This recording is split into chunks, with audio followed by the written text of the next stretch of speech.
साथियों, मीडिया के कई साथी एक्सपर्ट के साथ अब भी ये अनुमान लगा रहे हैं कि चुनाव कौन जीतेगा।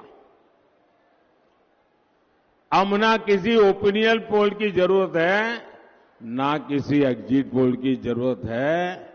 मैं उन्हें कब से बता रहा हूं, देश बता रहा है कि भाई रिजल्ट क्लियर है।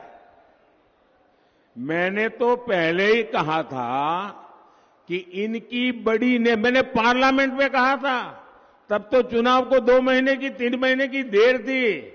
मैंने कहा था इनकी सबसे बड़ी नेता चुनाव लड़ने की हिम्मत नहीं करेगी, वो डर के मारे भाग जाएगी और वो भाग करके राजस्थान गई और राजस्थान से राज्यसभा में आई और हुआ भी यही।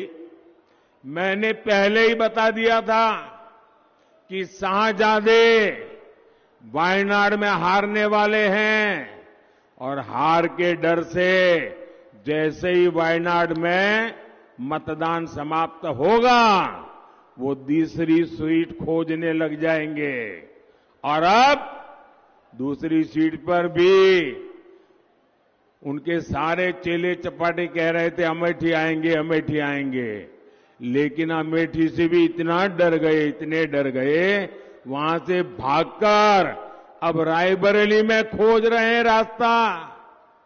ये लोग गुम गुम कर सबको कहते हैं डरो मत। मैं भी आज उन्हें कहता हूं और बड़े जी भर के कहता हूं, अरे डरो मत, भागो मत। और आज मैं एक और बात कहूंगा, कांग्रेस इस बार पहले से भी कम सीटों पर सिमटने जा रही है। वो पहले से कम सीटें लड़ रहे हैं तो अपने आप भी कम जाना थल है। अब देश भी समझ रहा है कि ये लोग चुनाव जीतने के लिए चुनाव नहीं लड़ रहे हैं, ये सिर्फ और सिर्फ देश को बांटने के लिए चुनाव के मैदान का उपयोग कर रहे हैं।